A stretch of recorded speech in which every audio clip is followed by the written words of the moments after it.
Precisamos falar sobre a Ucrânia. Meu nome é Fábio Bosco e eu sou integrante da campanha de ajuda operária à Ucrânia. E quero conversar com você, trabalhador e trabalhadora aqui do Brasil, sobre a importância de apoiar a resistência ucraniana. Hoje nós vamos falar sobre a situação nesse período aí de 2 anos e 3 meses do início da segunda ofensiva russa aí, que começou em 24 de fevereiro de 2022.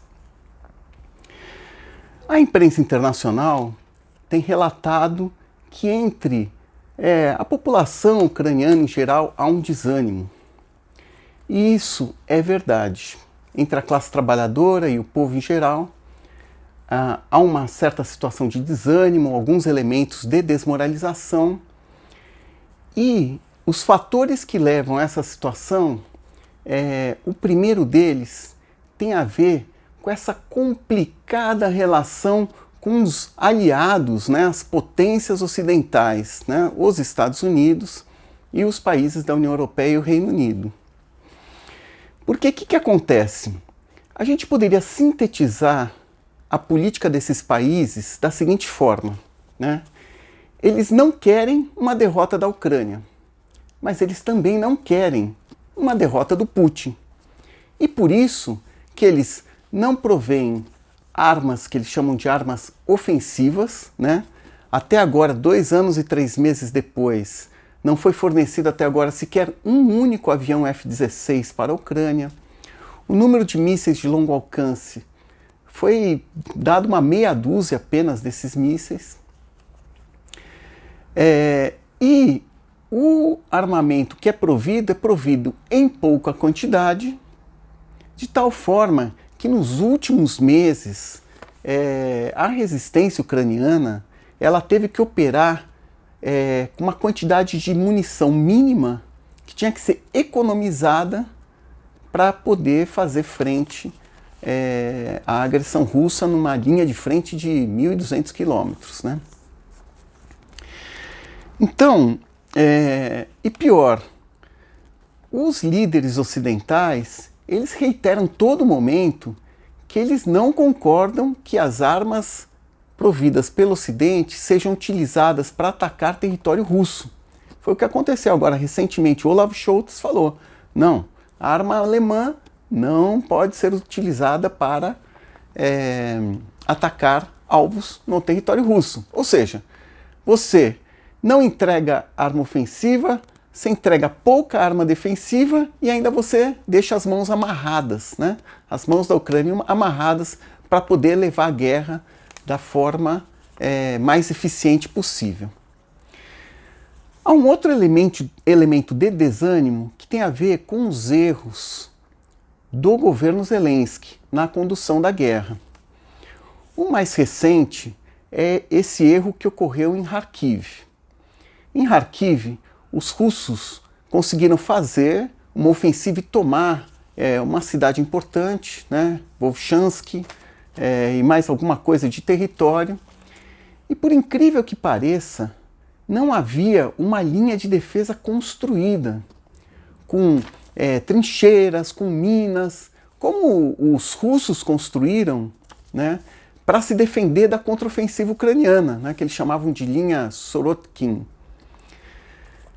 E aí, por que não tem essa barreira, né? Essas trincheiras para impedir o avanço das tropas russas? Aparentemente o comando mandou fazer, mas não foi feito. Então, o que acontece? Você deixa a linha de frente aberta para uma invasão russa. Outro erro do governo tem a ver com a nova lei de recrutamento militar, que é uma lei de recrutamento que tem privilégios. E aí isso gera uma desconfiança enorme em toda a população. Além disso, há reclamações por parte dos combatentes que ficaram feridos, que não têm assistência médica necessária. Eu soube que o Sindicato Independente dos Mineiros da Ucrânia está protestando pelo fato de que o governo resolveu reduzir o salário dos mineiros do carvão, porque não está tendo tanto uso do carvão, porque por conta da guerra as indústrias estão funcionando menos e tal. Ou seja, você imagina, numa situação de guerra, qual o emprego que tem? É ir para a linha de frente, virar atravessador de produtos de comércio. Então, o que a gente vê? Não há uma preocupação em preservar a população numa estrutura de uma economia de guerra, em que todos os esforços do país estão voltados a derrotar o inimigo, né, o invasor, preservando as condições de vida da população. Além disso, li hoje no Ukrainska Pravda a reclamação que o governo está perseguindo o jornalismo investigativo. Bom, o que quer dizer isso? Quer dizer que, na verdade, a prioridade do Zelensky é defender os interesses econômicos da oligarquia ucraniana, que é odiada pela população. Então, a gente não viu as punições necessárias contra os oligarcas que estavam comerciando com a Rússia. A gente não viu o fechamento dessas empresas offshore que os oligarcas formam para poder fazer as exportações ucranianas pagando o menor nível de imposto possível. Bom, apesar dessa situação de desânimo, a gente vê coisas extraordinárias, né? Vou citar aqui duas. A primeira delas é o seguinte: o apoio ao esforço de guerra ainda é majoritário na população ucraniana. A maioria não aceita ceder território ucraniano para o Putin. E digo mais, se o Zelensky resolver negociar, vai ter uma guerra civil no país. Um outro fato bem importante é que o seguinte: apesar da desigualdade militar, os feitos do exército ucraniano são espetaculares, né? Eu li hoje, os caras mandaram um drone para atingir um radar a 1.800 quilômetros de distância, em Omsk, na divisa lá com o Cazaquistão. E acertaram o alvo ainda. Ou os drones marítimos, eles fizeram com que toda a frota militar da Rússia que ficava em Sevastopol, na Crimeia, está retirada de lá sob pena de ser afundada. A manutenção de uma linha de frente gigante de 1.200 quilômetros, ou seja, são feitos muito importantes, mas esse trabalho que está sendo feito pelas potências ocidentais de não quero derrota nem de um nem de outro, e os erros do governo Zelensky, isso vai minando, né, a confiança da classe trabalhadora ucraniana no esforço de guerra, na possibilidade de poder expulsar as tropas russas de todo o seu país. Bom, agora é importante a gente ver a correlação de forças, né, entre a Ucrânia e a Rússia, porque nisso a imprensa internacional tem vendido uma ideia que é a mesma que vende a mídia pró-russa, que é que o Putin está nadando de braçada, está tranquilão, está avançando, tudo caminha a favor dele, a economia está ótima, tal. Mas isso não é verdade. Isso não é verdade. Na verdade, essa correlação de forças entre Ucrânia e Rússia seria melhor descrita como uma correlação de fragilidades. É claro que tem pontos que são vantagens para a Rússia, né? Quais pontos são vantagens? Por exemplo, a Rússia tem uma facilidade maior que a Ucrânia no recrutamento militar, porque ela está executando o recrutamento entre as nacionalidades oprimidas, os mais pobres entre estes, e também de estrangeiros, e tem uma ditadura que ninguém pode protestar contra, né? Então isso facilita. Se a Rússia tivesse que fazer o recrutamento militar entre os russos, tenho certeza, ia ter outro êxodo do país. A última vez que fizeram isso, 1 milhão de russos saíram do país. Outro ponto que ajuda a Rússia é o apoio militar, né, em termos de armamentos do Irã, da Coreia do Norte e de partes para a indústria, para o complexo industrial militar russo, que é provido pela China, né? Então isso é outra vantagem que o Putin está tendo em meio à agressão à Ucrânia. E a outra coisa é que eles conseguiram organizar uma economia de guerra, ou seja, todos os esforços do país estão voltados para vencer a Ucrânia. Então aumentou o orçamento militar, aumentou o gasto público, então isso são vantagens. Agora, a gente também tem que medir as desvantagens. E tem uma desvantagem inicial que é enorme, que é a apatia da população russa com relação à guerra.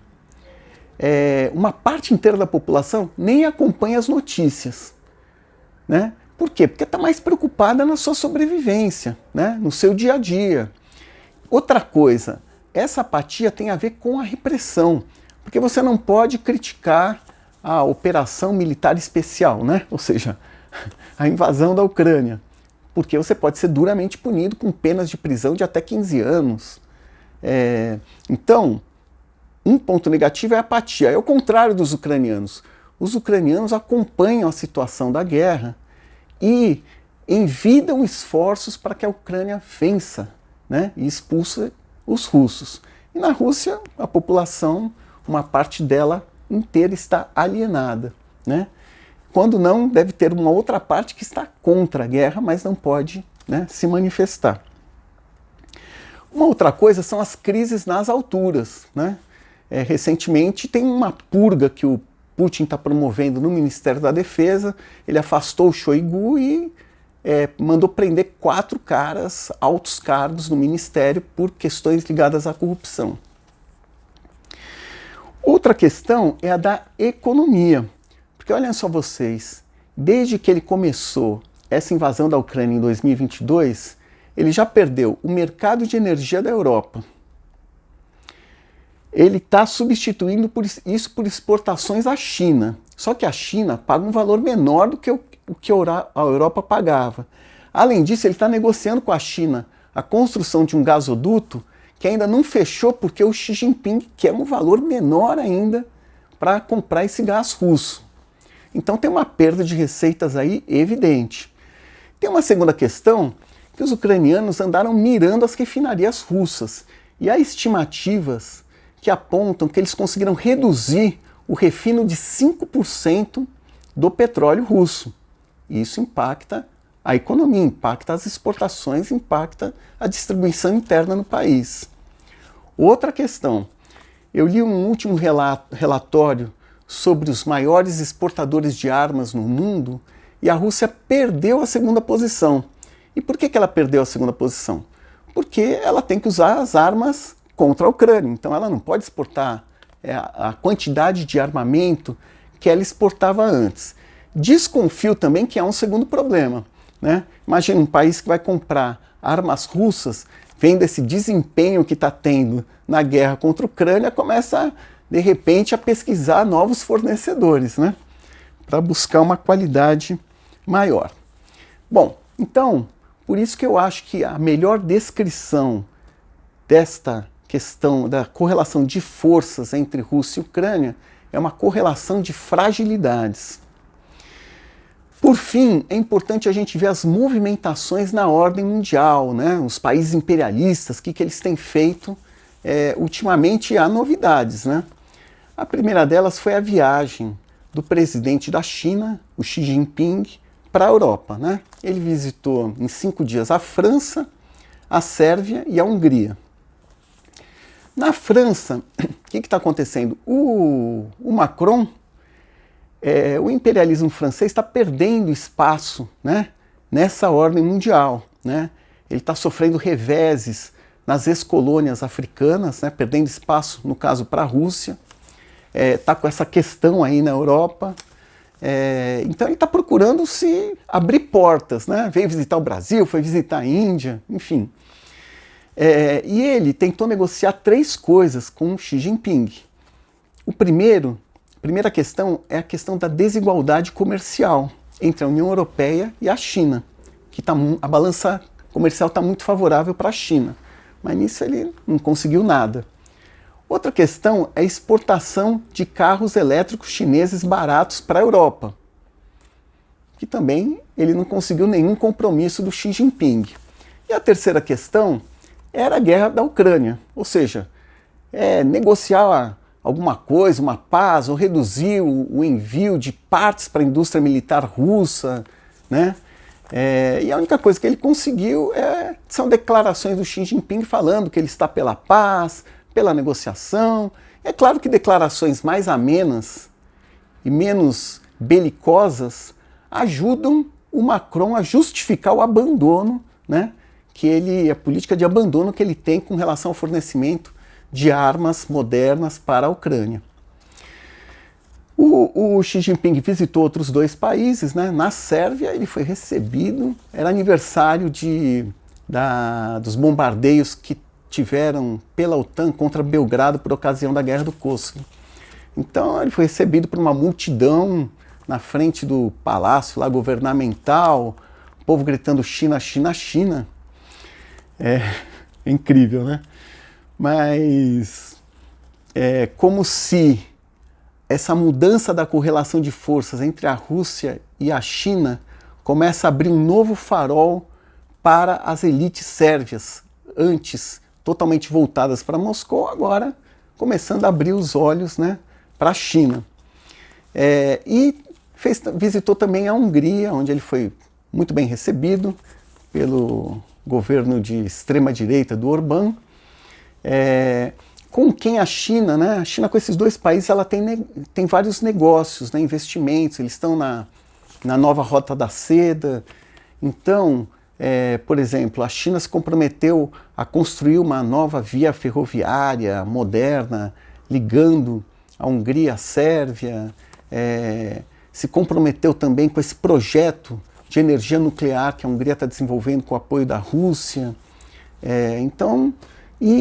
Para a China, a Hungria é particularmente importante porque ela está na União Europeia e ela pode servir de porta de entradas para a sua indústria de carros elétricos.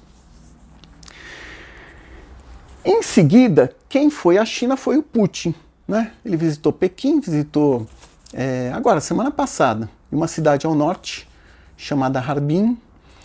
E o que aconteceu ali? Ali teve as negociações comerciais que estão no seu melhor ponto, né? Se eu não me engano, ano passado a relação comercial atingiu 240, 260 bilhões de dólares, uma quantidade assim bem importante. Negociaram esse gasoduto que ainda não resolveu, né? Porque os chineses querem pagar menos pelo gás russo. Negociaram uma coisa que interessa muito para a China, que são investimentos chineses lá na Sibéria russa, e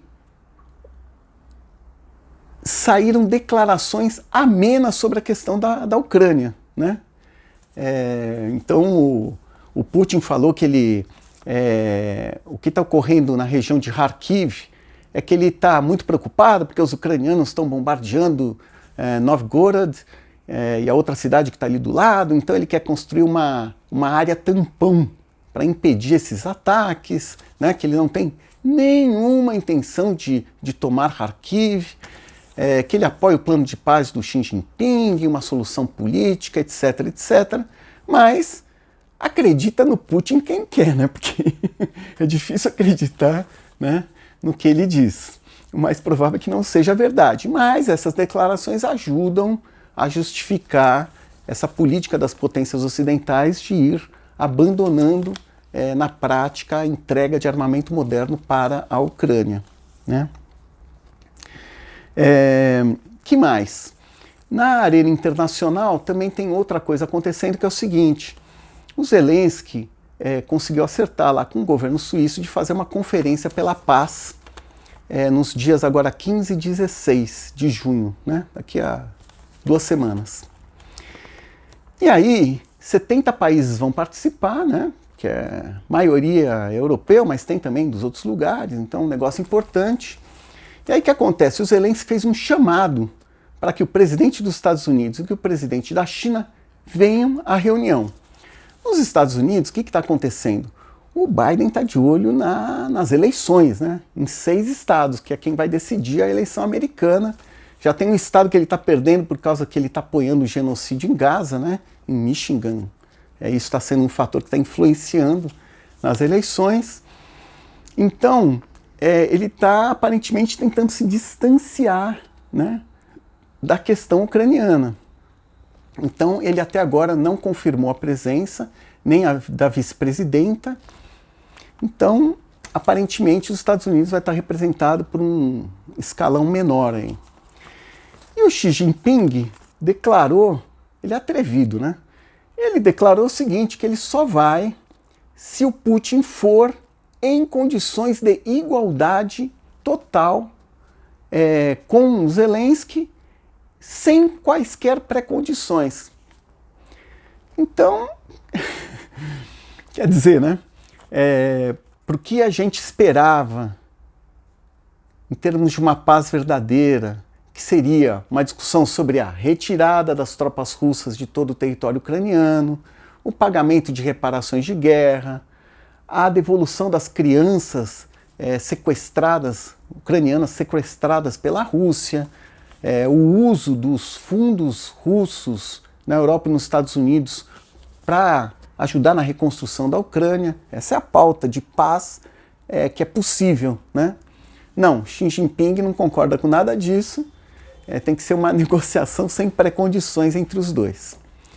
E aí, o que acontece? O Brasil, a comunidade ucraniana aqui no Brasil, mandou uma carta para o presidente Lula, pedindo para o Lula participar. O Lula não confirmou a participação e, informalmente, as fontes aí do Itamaraty estão dizendo que o Lula só vai se o Putin for, ou seja, o presidente Lula está privilegiando, né, a relação com os países imperialistas amigos do que o direito de uma nação oprimida exercer a sua autodeterminação, a sua soberania.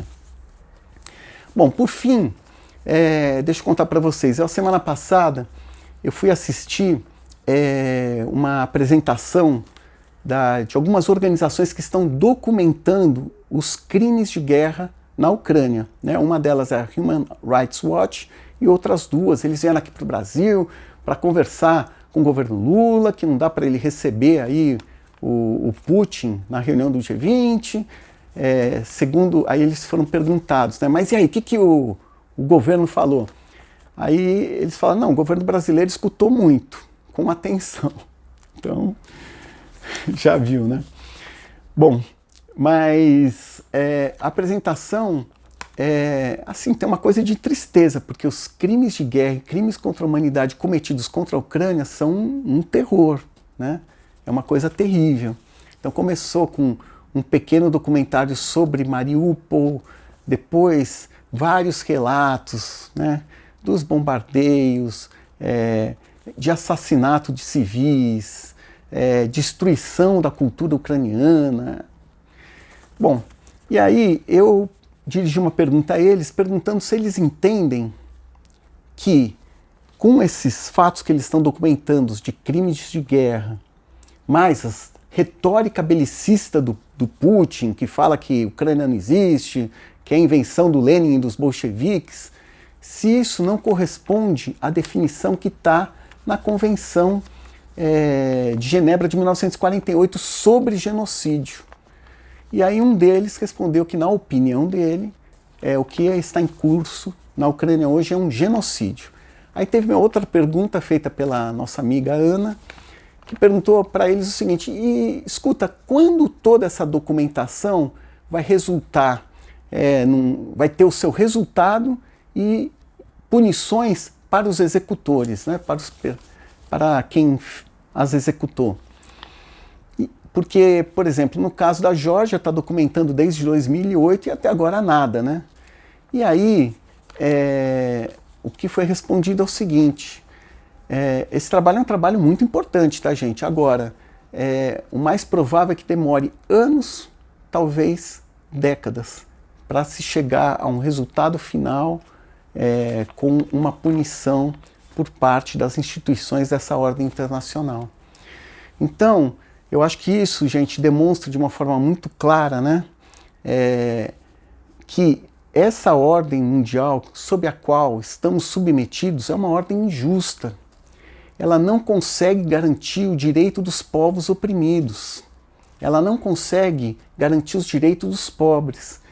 Ela, sim, ela cede, ela se curva, ela atende os interesses das potências imperialistas, das várias potências imperialistas que têm poder de mando no mundo. Então, é isso que a gente vê quando as potências ocidentais não querem a derrota do Putin, é isso que a gente vê quando Putin agride com o apoio da China e tudo fica por isso mesmo, né?